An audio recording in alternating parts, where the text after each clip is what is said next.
جائے شعبان کے روز، شعبان کے 15ویں شعبان کو یہ روزے رکھے جائیں، اس میں کوئی حدیث ہی نہیں ہے۔ آؤ میرے آقا صلی اللہ علیہ وسلم کی پیاری دیوانوں میں حدیث پاک سناتا ہوں اور بتاتا ہوں، ثابت کرنا چاہتا ہوں اور پوری دنیا والوں کو بتانا چاہتا ہوں کہ میرے پاس اتنے ذخیرے حدیث ہیں الحمدللہ، اگر میں بیان کرنے لگا ہوں تو رات بھی مکمل ہو جائے گی، تب بھی میرا حدیث ختم نہیں ہوگا۔ اتنی زائد حدیث، اس معاملے میں اتنی زائد حدیث پاک ہے، مگر اتنا نہیں سنا ہوگا، آپ لوگ بور ہو جائیں گے کہ اتنا امام سنائے جا رہے اتنا کہاں رکھیں گے۔ انشاءاللہ آپ کو اتنا نہیں سناؤں گا، آپ کو اتنا ہی سناؤں گا جتنے لوگوں کو آپ کو سمجھ میں آ جائے، بس اس کے بعد بات کو ختم کر دیں گے۔ تو بس ایک اور میں عقلی دلیل پیش کرنا چاہتا ہوں، عقلی دلیل کہ مسجد میں اس وقت بھی یہ ہو رہا ہے کہ اللہ اور اس رسول کے بیان، محبوب کا بیان ہو رہا ہے، ذکر ہو رہا ہے اور نیک بندوں کا ذکر ہو رہا ہے۔ یہاں تو ڈھول پیٹے نہیں جا رہے ہیں، یہاں تو گناہ کو آباد نہیں کی جا رہے ہیں، نہ یہاں پر گناہ کیے جا رہے ہیں، یہاں تو اچھا کام ہو رہا ہے نا۔ اسی لیے میرے آقا ارشاد فرماتے ہیں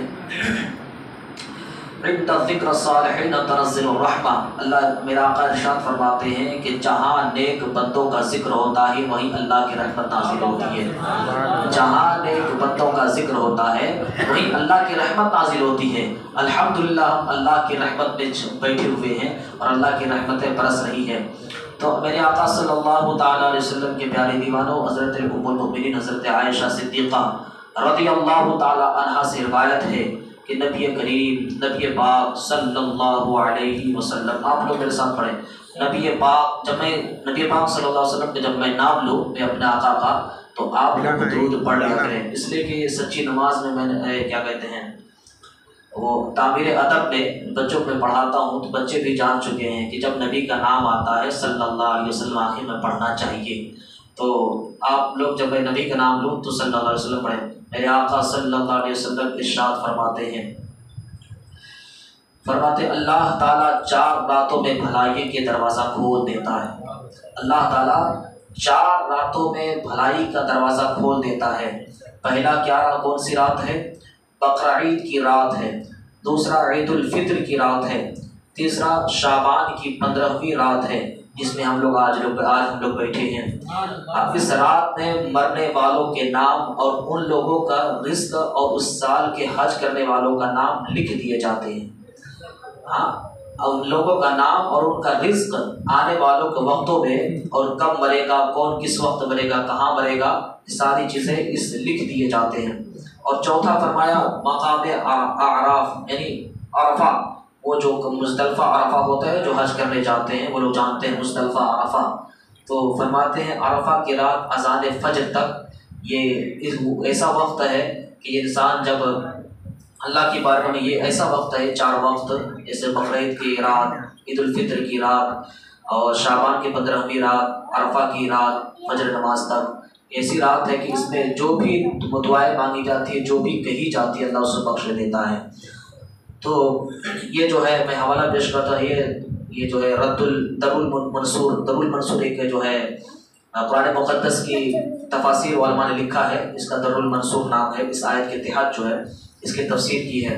دوسری حدیث پاک میں پیش کرنا چاہتا ہوں، میرے آقا صلی اللہ علیہ وسلم نے ارشاد فرمایا، حضرت عائشہ صدیقہ رضی اللہ تعالیٰ عنہ سے روایت ہے، نبی کریم صلی اللہ علیہ وسلم فرماتے ہیں میرے پاس جبرائیل آئے اور کہا شعبان کی 15ویں رات ہے، اس میں اللہ تعالیٰ جہنم سے اتنے لوگوں کو آزاد فرماتا ہے جتنے بنی کلب کے بکریوں کے بال ہیں۔ آقا ارشاد فرماتے ہیں اللہ تعالیٰ جہنم کو اتنے لوگوں کو آزاد کرتا ہے جتنے بنو کلب کے بکریوں کے بال ہیں، مگر فرمایا کچھ ایسے شخص ہیں جس کو نہیں بخشے جاتے، کچھ ایسے شخص ہیں جن کو جہنم سے نہیں نکالا جاتا۔ وہ کون شخص ہے؟ آقا ارشاد فرماتے ہیں جو اسلام سے خارج ہے، جو کافر ہے، وہ جو مسلمان نہیں ہے تو وہ اس کو بخشا نہیں جائے گا، اور جو عداوت کرنے والے ہیں، جو بغض رکھنے والے ہیں، ایک دوسرے کا بغض رکھتے ہیں، ان کو بھی اللہ معاف نہیں کرے گا،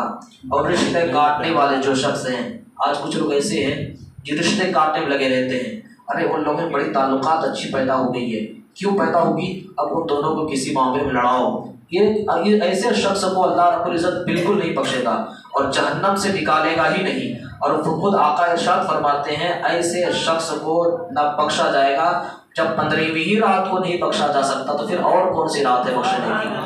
تو ایسے شخص کو نہیں بخشا جائے گا۔ اور فرمایا کپڑے لٹکانے والے سے مراد یہ تکبرانہ انداز میں جنس جو ہے ٹکنے سے نیچے پہننے والے شخص کو، ایسے لوگوں کو بھی نہیں بخشا جائے گا۔ اور جو والدین کے نافرمان ہوتے ہیں، جو والدین کے نافرمان ہیں، ایسے اولاد کو بھی اس دن نہیں بخشے گا آج کی رات کو۔ اور شراب کے جو عادی ہیں اللہ کی رحمت سے وہ بھی محروم ہے اور وہ بھی نہیں بخشا جائے گا جو شراب کے عادی ہیں۔ تو میرے آقا صلی اللہ تعالی وسلم کی پیاری دیوان اور یہ حدیث پاک شعیب الایمان کے اندر ما جاء فی لیلۃ النصف من شعبان اس کے اندر موجود ہے۔ اور ایک اور حدیث پاک سنیں، حضرت ام المؤمنین حضرت عائشہ صدیقہ رضی اللہ تعالی عنہ سے مروی ہے، روایت ہے، فرماتی ہیں کہ میرے آقا صلی اللہ علیہ وسلم کو ماہ رمضان کے علاوہ ماہ شعبان سے زیادہ کسی مہینے میں روزہ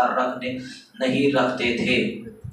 یعنی شعبان میں کثرت سے میرے آقا صلی اللہ علیہ وسلم روزہ رکھا کرتے تھے، کسی مہینے میں اتنا روزہ نہیں رکھتے۔ اور بہت سارے میں مجھے حدیث پاک ملی، اس میں لکھا گیا کہ میرے آقا صلی اللہ تعالیٰ علیہ وسلم شعبان کے چند دن کو چھوڑ کر کے اکثر دن روزہ رہا کرتے تھے، دونوں مہینے کو، شعبان کو رمضان کو، دونوں روزہ رکھا کرتے تھے۔ اور کچھ لوگ مشہور ہے کہ شب برات سے پہلے دن روزہ نہیں رکھنا ہے، شب برات کے بعد روزہ رکھنا ہے۔ اس کا مطلب یہ ہے، میرے آقا صلی اللہ علیہ وسلم کی پیاری دیوان، اس کا مطلب یہ ہے کہ آپ کی زندگی کا جو آج کا حصہ ہے، آج آخری وقت میں آپ کا جو ہے، آپ ایک کتاب بن کر کے رب کے بارگاہ میں پیش کر دیا جائے گا۔ اس لیے کہ آقا صلی اللہ علیہ وسلم نے ارشاد فرمایا کہ جب یہ آخری دن ہے، سال کا یہ آخری دن ہے، آپ کے گناہ کتنے کیے سب لکھے گئے، آپ کی نیکی کتنے کیا سب لکھا گیا، آپ نے گناہیں، آپ نے مسجد میں کتنے پیسے دیے، امام کو کتنے پیسے دیا، علماء کو کتنی دین کی خدمت کی، وہ سب جو لکھا گیا ہے آج وہ لسٹ بن کر کے حضرت جبرائیل رب کی بارگاہ میں پیش کرے گا۔ اور آپ یہ کہیں گے ارے رب تو جانتا ہے نا، رب تو ہر چیز دیکھتا ہے، پھر فرشتے کے ذریعے کیوں مانگتا ہے؟ اے فرشتے اس کے اعمال میرے پاس پیش کرو، اس کے گناہ میرے پاس پیش کرو، اس کی وجہ کیا ہے؟ تو میرے مفسرین علماء لکھتے ہیں، محدثین نے لکھا، فرماتے ہیں کہ اس کا اللہ کا بتانا مقصد یہ ہے، اللہ سے فرشتوں سے پوچھنا مقصد یہ ہے، اس لیے ہر چیز جانتا، ہر چیز دیکھتا، ہر گناہ کو جانتا، تمہارے جو ہے اندر کتنے گناہ ہیں،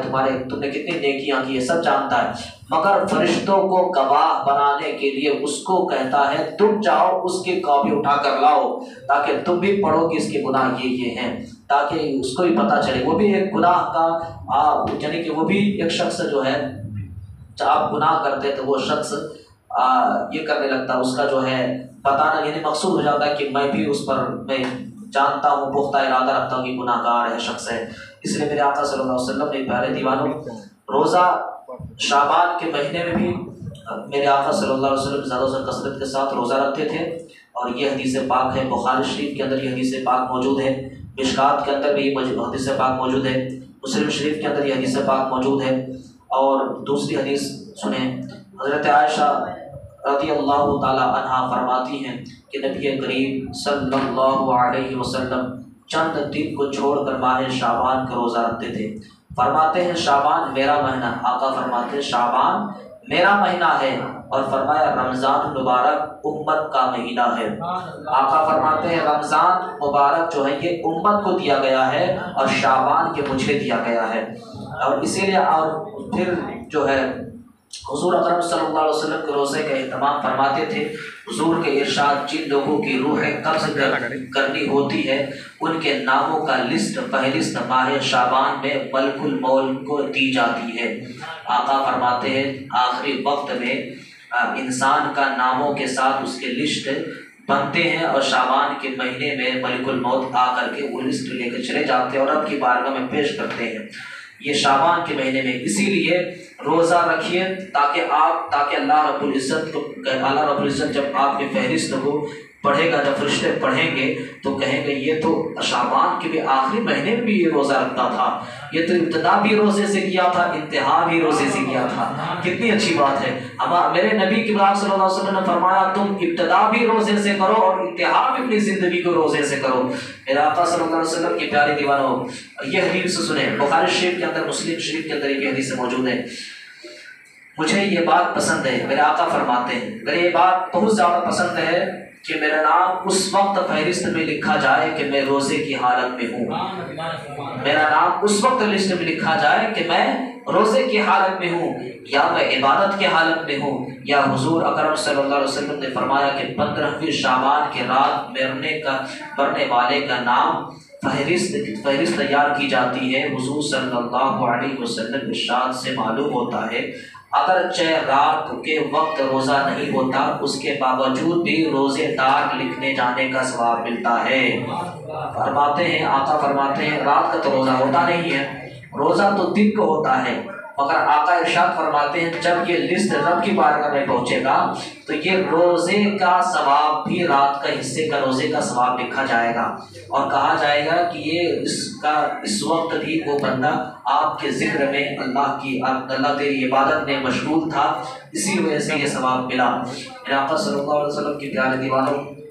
اور حدیث پاک سنیں، شب برات کے متعلق حضرت عطا بن یسار رضی اللہ تعالیٰ عنہ فرماتے ہیں لیلۃ القدر کے بعد شعبان کی 15ویں شب سے افضل کوئی رات نہیں، کوئی رات نہیں۔ یہ حضرت عطا بن یسار رضی اللہ تعالیٰ عنہ یہ تابعی ہیں، صحابہ کے بعد تابعی کا درجہ ہوتا ہے، یہ تابعی ہیں۔ تابعی کسے کہتے ہیں؟ یہ بھی تاریخ سنیں، تابعی کسے کہتے ہیں؟ جو صحابہ کرام کی زیارت کی ہو، اور صحابہ کسے کہتے ہیں؟ جو نبی پاک صلی اللہ علیہ وسلم کے چہرے کی زیارت کی ہو اور اس کا ایمان اسلام، یعنی اس کا جو ہے موت، آخری موت اس کے ایمان پر ہوا، یعنی اس کا خاتمہ ایمان پر ہوا، اسے صحابی کہتے ہیں۔ اور اگر کوئی صحابی کو کسی شخص نے دیکھا اور اس کا یعنی آخری وقت یعنی اس کی موت ایمان پر ہوا تو اسے تابعی کہتے ہیں۔ تو تابعی فرماتے ہیں کہ لیلۃ القدر کے بعد شعبان کی 15ویں شب سے افضل کوئی رات نہیں، اور لطائف المعارف کے اندر ہی موجود ہے۔ اور علامہ ابن الحاجب مالکی رحمۃ اللہ تعالی علیہ شب برات کے متعلق لکھتے ہیں کہ کوئی شک نہیں کہ یہ رات بڑی برکت ہے، کہ ہمارے بزرگوں کا یہ طریقہ رہا ہے کہ اس رات کی بہت تعظیم کرتے، اس لیے کہ اس کے آنے کی تیاری ایسی کرتے کہ جب وہ رات آ جاتی تو خوش خبری کے ساتھ اس کے اچھی طریقے سے استقبال کیا کرتے تھے اور پوری رات عبادت کیا کرتے تھے۔ یہ بزرگوں کا طریقہ تھا۔ کتاب جو ہے المدخل جلد نمبر 1 کے اندر موجود ہے، اور جن مولوی کو، جن علامہ کو، جن امام کو، جن علماء کو، جن علماء کو جو تمام مذاہب کو لوگ مانتے ہیں، اسے علامہ شیخ عبدالحق محدث دہلوی رحمۃ اللہ علیہ کہتے ہیں۔ یہ دیوبندی حضرات بھی مانتے ہیں اس کو، اور ان کو شیعہ حضرات دیوبندی مانتے ہیں، ان کے جو ہے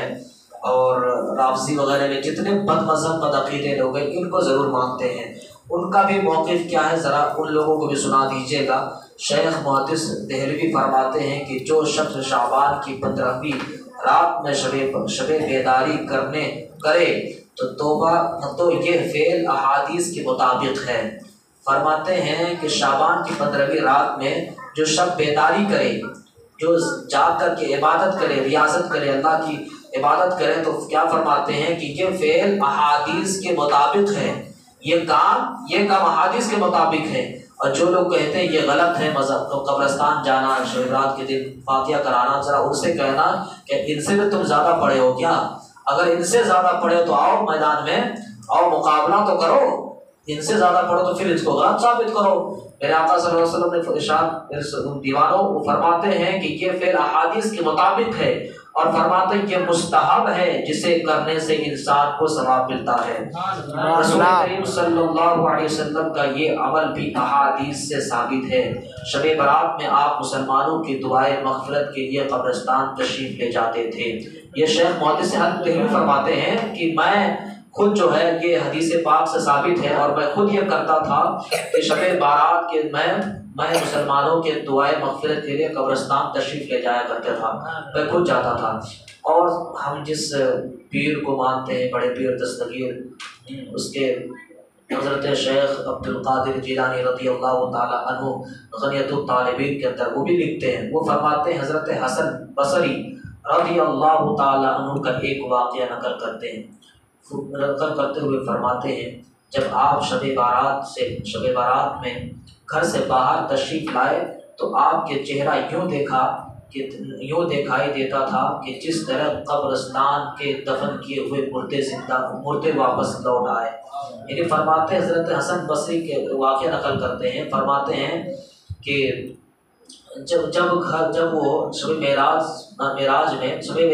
بارات میں گھر سے باہر تشریف لاتے تو ان کے چہرے پر ایسے آثار نظر آتے تھے، ایسے لگتے تھے کہ کبھی وہ لگتے ہیں کبھی قبرستان سے اٹھ کر آئے ہیں، یعنی کہ اللہ کے خوف سے تھر تھر کانپتے، چہرے پر جو ہے لال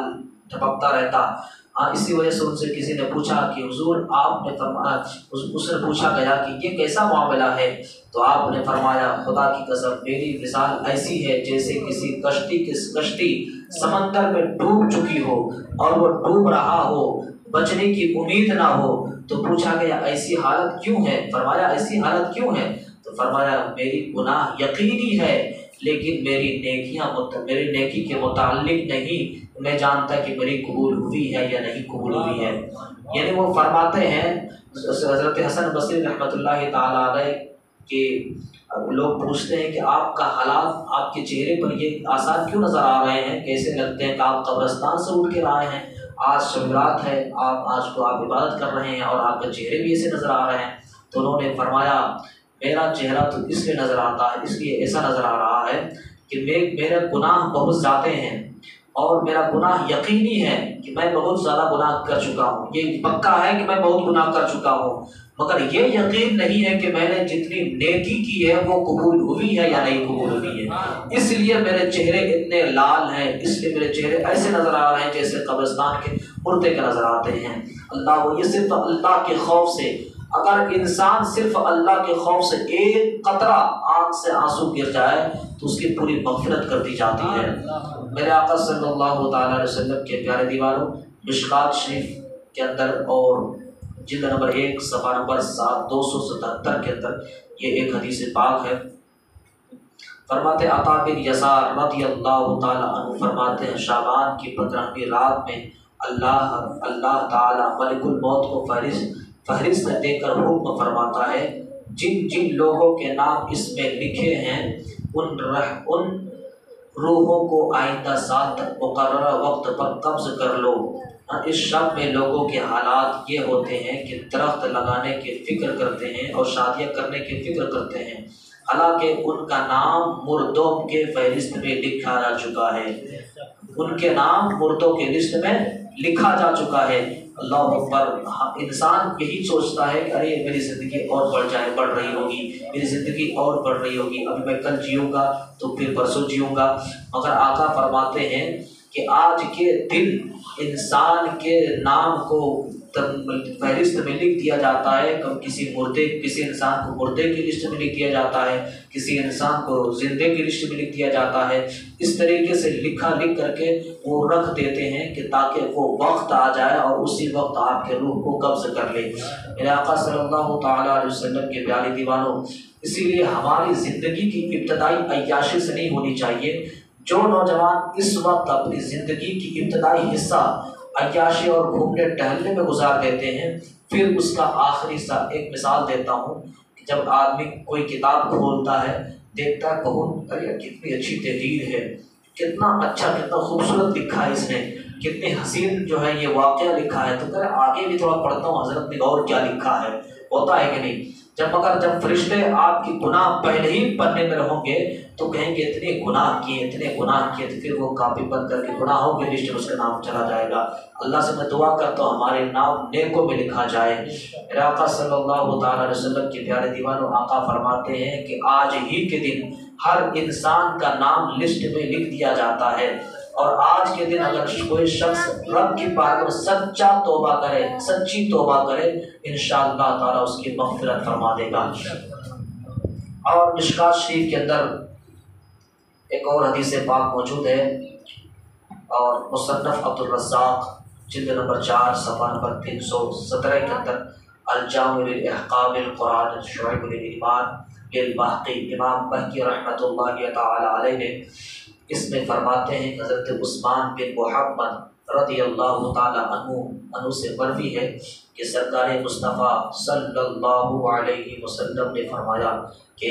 ایک شعبان سے دوسرے شعبان تک لوگوں کی زندگی منقطع کرنے کا وقت اور اس رات میں لکھا جاتا ہے۔ فرماتے ہیں کہ پہلے شعبان سے دوسرے شعبان تک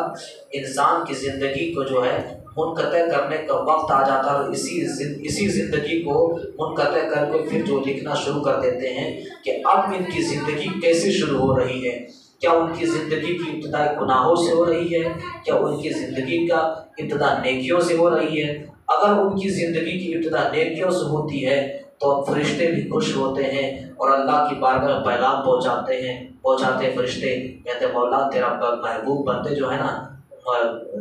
محبوب بندے گاؤں کا نام کیا ہے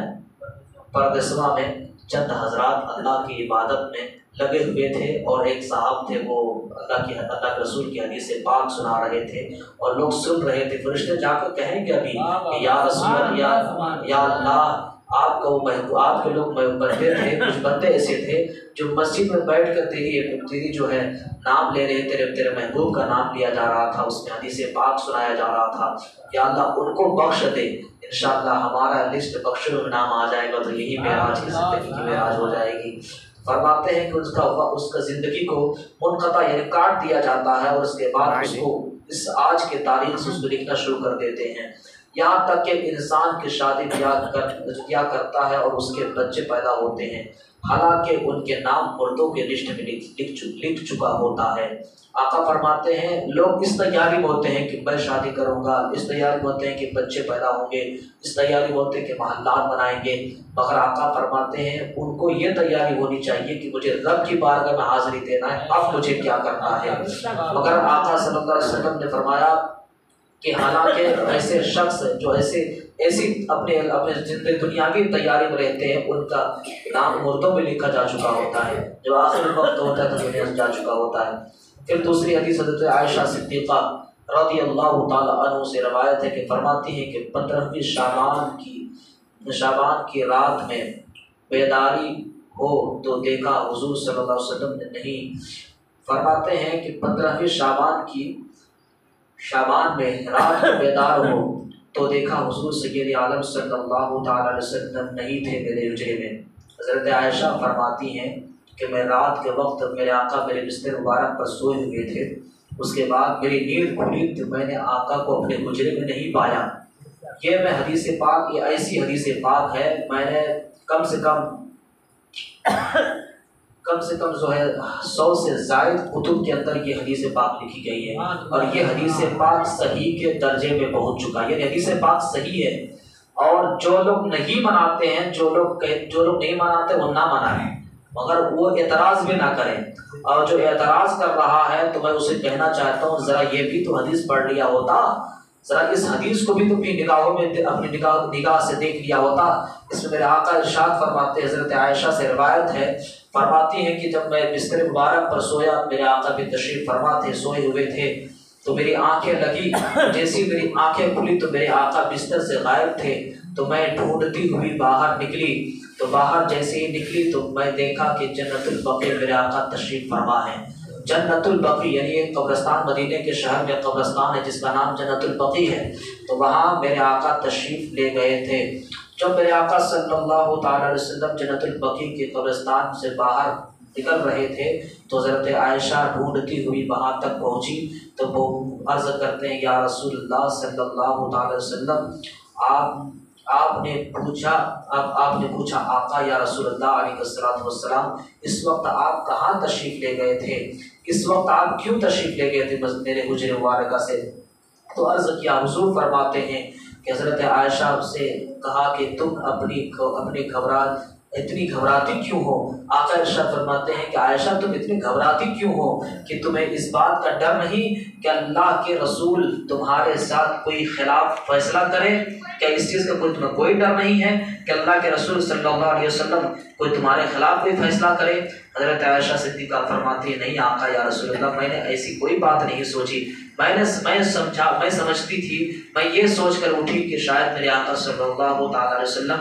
دوسرے اہلیہ محترمہ کے پاس تشریف لے گئے ہیں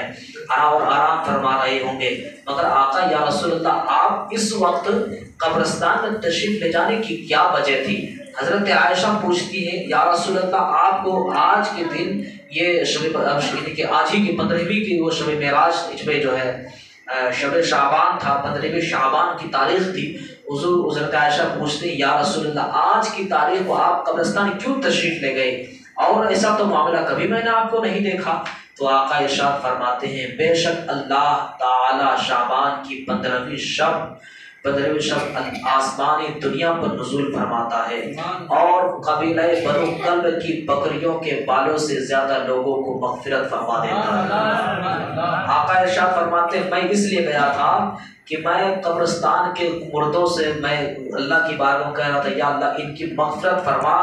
اس لیے کہ آج کی تاریخ میں آج کی یعنی 15ویں شعبان کو رب جو ہے پہلے آسمان، یعنی قرآن جو ہے حدیث پاک کے اندر آسمانی دنیا لکھا گیا ہے، اس کا معنی آسمانی دنیا کہا گیا ہے۔ تو آسمانی دنیا کا مطلب یہ ہوتا ہے کہ پہلا آسمان، آسمانی دنیا یعنی جو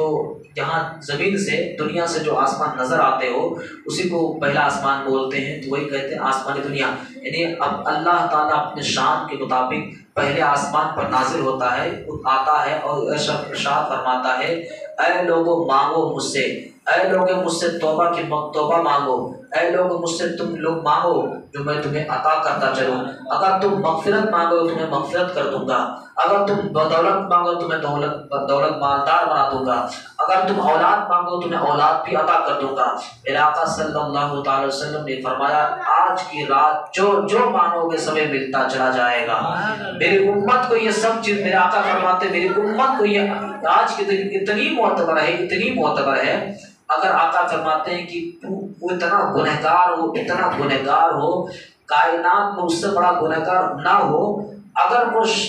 شخص 15ویں رات کو آ کر رب کی بارگاہ میں توبہ کرے، استغفار کرے، آقا ارشاد فرماتے ہیں ایسے شخص کو بھی میں معاف کر دوں گا۔ میرا آقا فرماتے ہیں میرا اللہ جو ایسے شخص کو بھی معاف کر دے گا۔ آپ اندازہ فرمائیں ہم سے بڑا کوئی گنہگار ہو سکتا ہے، مگر بس رب کی بارگاہ میں ہم اگر جھک جائیں انشاءاللہ ہمیں بھی معاف کر دے گا۔ تو یہ جو ہے لوگ کہتے ہیں نا جو قبرستان کیوں جاتے ہیں 15ویں رات کو، تو کیوں جاتے ہیں؟ تو یہ تو حضور سے سوال ہونی چاہیے، یہ ان لوگوں سے کہیے کہ آپ جاؤ قبرستان یا حضور کے روضہ انور پر اور ان سے کہنا یا رسول اللہ آپ نے حدیث لکھی ہے، آپ نے حدیث یہ کام جو ہے یہ فعل آپ نے کیا ہے، یہ کیوں کیا ہے؟ یہ تو آپ حضور سے سوال ہونی چاہیے، ہم سے سوال کیوں کرتے ہو؟ تو جو لوگ کہیں گے قبرستان جانا منع ہے تو ان سے کہنا یہ تو حضور سے سوال کرو نا، ابے تو حضور نے فرمایا قبرستان آج کی تاریخ میں جاؤ، لوگوں کی مغفرت کے لیے دعا کرو تاکہ ہم بھی بخشے جائیں، ساتھ ساتھ مردے بھی بخشے جائیں۔ تو یہ کس کتابیں سنیں، حوالہ بھی نوٹ کرتے چلے جائیں۔ میں ایسے بدبختوں کو کہنا چاہتا ہوں جو لوگ اعتراض کرتے ہیں، ان کو کہنا چاہتا ہوں کہ تم خود کتاب پڑھیں۔ لوگوں کو کیا کرتے ہیں پتہ ہے؟ لوگ تو جاہل ہوتے ہیں، پڑھے لکھے ہوتے نہیں ہیں، ایسے کوئی کتاب رکھ لیا ہاتھ میں،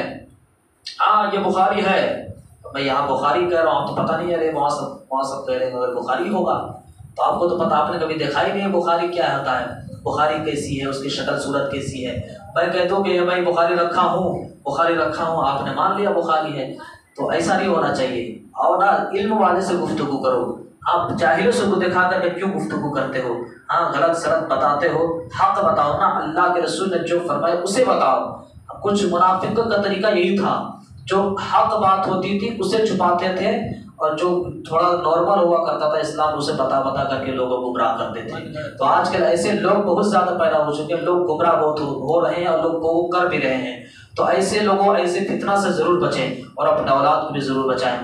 یہ حدیث پاک بہت کتب کے اندر ہے، میں چند حوالہ پیش کرنا چاہتا ہوں۔ ترمذی کے اندر جلد نمبر 1، ابن ماجہ کے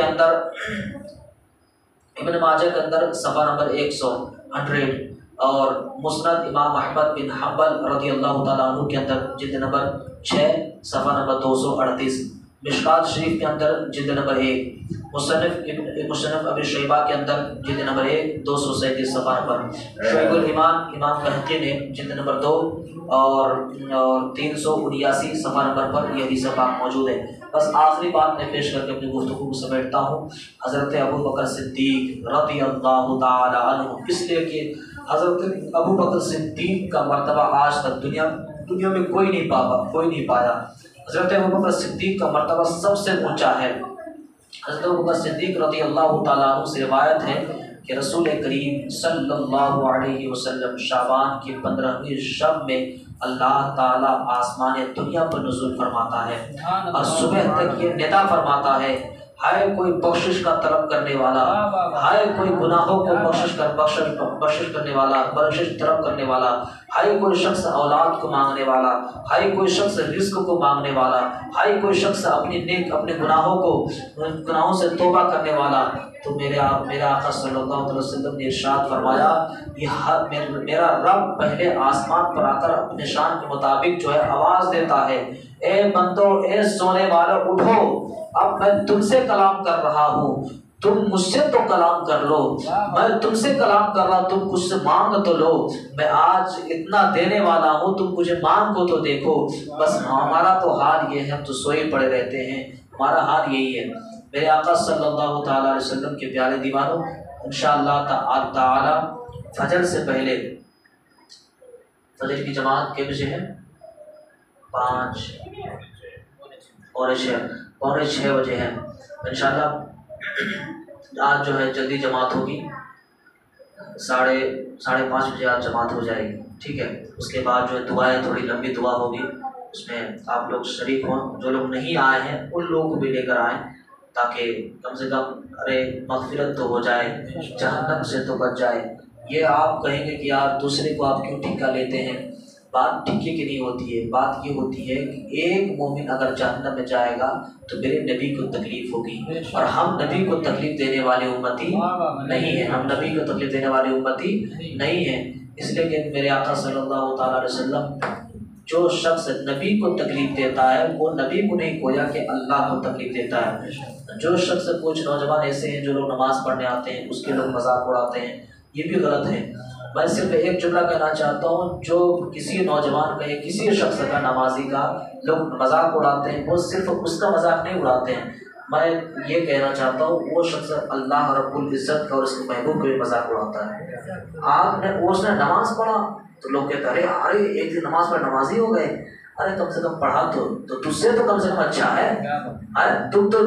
دن بھر میں ایک سجدے نہیں کرتے ہو، کم سے کم یہ بندہ تو کم سے کم فجر میں تو آیا تھا، نہیں آیا تھا، عشاء میں ایک مرتبہ آیا تھا کہ نہیں آیا تھا، ایک مرتبہ دن پر سجدہ کیا تھا کہ نہیں کیا تھا، اس سے تم سے تو اچھے ہیں۔ مگر حالات یہ ہیں کہ لوگ بے عزتی کرتے ہیں، یہ غلط طریقہ ہے۔ جو کرتے ہیں اس کو ساودھان ہو جانا چاہیے، خدا نہ کرے اگر اسی بدولت اس کی جو ہے جہنم میں ڈال دیا جائے تو میرے نبی کی کتنی تکلیف ہوگی۔ ہاں میرے آقا صلی اللہ تعالیٰ علیہ وسلم کے پیارے دیوانوں، اس آج شب قدر ہے،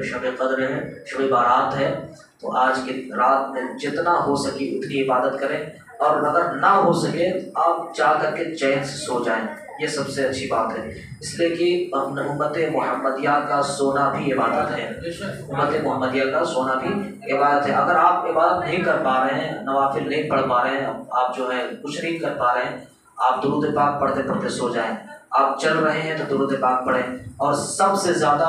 میں آج اعلان کرتا ہوں، سب سے زیادہ ہر انسان کے زبان پر استغفر اللہ یہ ہر وقت ہونی چاہیے۔ استغفر اللہ یعنی کہ توبہ کی کثرت ہر وقت کیجیے، توبہ کی کثرت کیجیے، اس لیے کہ آقا ارشاد فرماتے ہیں جب انسان توبہ کرے گا تو ان کی گناہ کم ہوگا، گناہ کم ہوتا جائے گا، جب وہ کوئی نیکی کرے گا تو نیکی میں اضافہ ہوگا۔ تو ظاہر سی بات ہے کہ گناہوں کو کم کرنے کی کوشش کیجیے، اس لیے کہ ہمارے گناہ بہت زائد ہو چکے ہیں، تو ہر وقت استغفر اللہ ربی کل ذنب واتوب الیہ، استغفر اللہ ربی کل ذنب واتوب الیہ۔ اور ایک اور چھوٹا سا یہ دیتا ہوں، درود پاک جسے جو ہر وقت پڑھیں،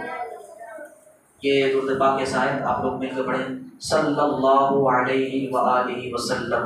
صلی اللہ علیہ وآلہ وسلم پڑھیے، صلی اللہ علیہ وآلہ وسلم، صلی اللہ علیہ وآلہ وسلم، صلی اللہ علیہ وآلہ وسلم۔ انشاءاللہ اس کو یاد کر لیجئے۔ آج جب یہ یاد ہو جائے گا تو اس کو بھی ہر وقت پڑھیے، ایک طرف سے استغفار پڑھیے اور ایک طرف سے درود پاک پڑھیے، پھر انشاءاللہ دیکھیے کیا لذت آئے گی دل مطلب جو ہے زندگی گزارنے میں، بہت اچھی لذت آئے گی۔ پہلے آپ استغفار پڑھیے، استغفار کو کثرت کرتے رہیں، اس کے بعد پھر ادھر سے جو ہے درود شریف پڑھتے رہیں تاکہ نیکی میں اضافہ ہو اور گناہ ادھر سے کم ہوتا نکلتا چلا جائے۔ اس کے بعد پھر انشاءاللہ تعالیٰ اللہ رب العزت ہمیں بولنے سے زیادہ عمل کرنے کی توفیق عطا فرمائے، تمام مسلمانوں کو اتنا صراط المستقیم پر چلنے کی توفیق عطا فرمائے، حق سننے اور حق بولنے کی توفیق عطا فرمائے۔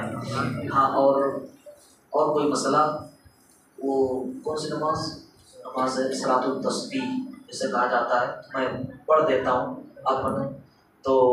میرے چھوٹے برادر بھائی جو ہیں بتائیں گے، آپ لوگ اس کو سب سن لیں اور سمجھ لیں کہ صلاۃ التسبیح اگر آپ پڑھنا چاہیں تو بھی پڑھ سکتے ہیں، اور نہیں پڑھنا جا کر چین سے سو جائیں اور فجر کی نماز میں اٹھیں۔ جو شخص رات بھر عبادت کرے گا اور فجر میں نہ اٹھے تو اس کے جو ہے اعمال ضائع کر دیے جاتے ہیں، اس کے منہ پر پھینک دیے جاتے ہیں۔ اس سے بہتر یہ ہے کہ اتنا دور رات بھر چلنے سے بہتر یہ ہے کہ تھوڑا دیر سو جائیں، 11 بجے سو جائیں آپ، اس کے بعد فجر کی نماز پڑھیں، نماز پڑھنے کے بعد اس کے بعد آپ اپنا آرام کریں یا روزے کی حالت میں رہیں تاکہ میری زندگی کی ابتدا روزے سے ہو۔ استغفر اللہ رب العزت سے باتوں مجھے بولے اور سننے میں جو غلطی خامیاں اللہ تعالیٰ